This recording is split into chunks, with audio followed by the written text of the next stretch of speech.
Sports and television. The combination is familiar to American children as peanut butter and jelly or milk and cookies.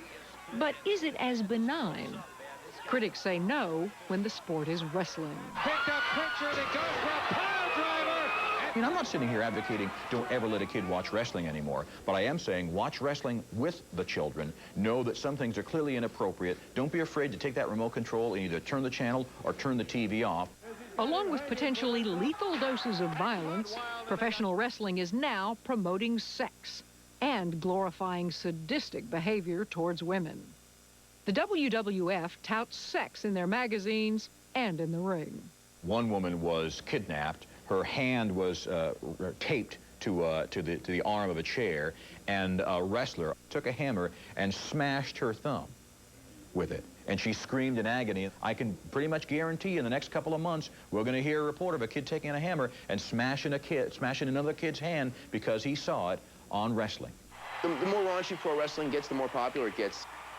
Generally speaking, women are sex objects, and they're nothing more than to satisfy men's sexual desires, or bitches or something like that. On a regular basis, you see the simulation of sex acts. You will see oral sex simulated on a regular basis. Kids shouldn't be saying and hearing, suck it. And they shouldn't be saying and hearing, let's do it doggy style. Our programming is not everyone's cup of tea, and it should be with parental discretion. And it might not be appropriate for those 14 and under. Linda McMahon is the president and CEO of the WWF, the World Wrestling Federation. Her husband, Vince McMahon, founded the lucrative franchise. Their WWF has made a fortune selling sex and violence. Now it's licensing merchandise. Action heroes that add millions to their bottom line. A lot of kids do play with them. They put them in the rings. They will go through the wrestling moves. I see this comparison to cigarette companies where they say that they're not marketing to teenagers. And the WWF and WCW both clearly market towards 4 to 11-year-olds. What have we got here? No pain, no gain includes crutches, stretcher, freewheeling wheelchair.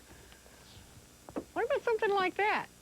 Well, Isn't it great, wheelchair, kids? We can put somebody on a stretcher or maybe a wheelchair for life. We've got here grapple gear, head dunking toilet. Why don't I turn over Cousin Joey, stick him upside down in the toilet, flush it a few times?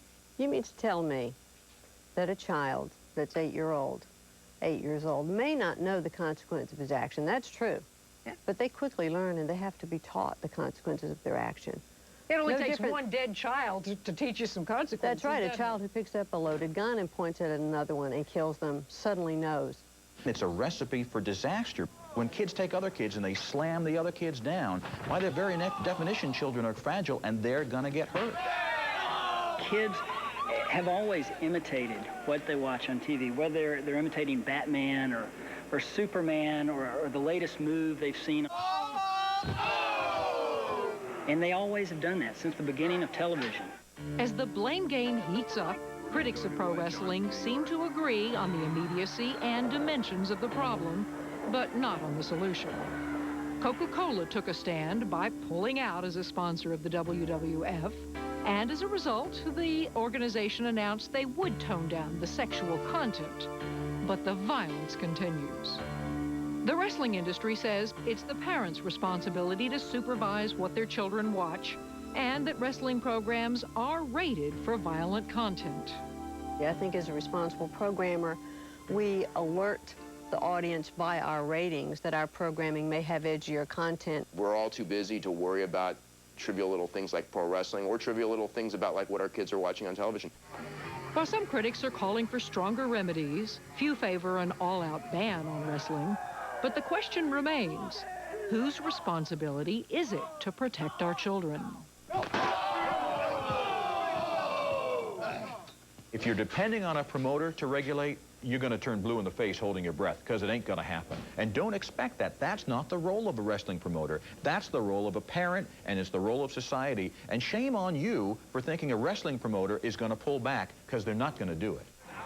In response to the finger-pointing, proponents of pro wrestling say, leave us alone and let us clean up our own act. But self-regulation relies heavily on social conscience. Should there be a social conscience involved? Of course there should be. But when your sole motive is to make as much money for your business, then these people would rather have good ratings than promote something that's good for society. And for now, the show goes on. As long as he's breathing, the bullet drop hit top rope. Falls on top of Stone. And Pep is throwing those chops with authority, and there is what I... So far, there are only a handful of children whose deaths can be linked to wrestling-related accidents. But no one knows how many kids have been injured imitating their wrestling superheroes. And then there's the larger question. As long as children imitate violent behavior, be it movies, video games, or pro wrestling on TV, how do we protect our children and protect the First Amendment? For Crime Stories, I'm Catherine Cryer.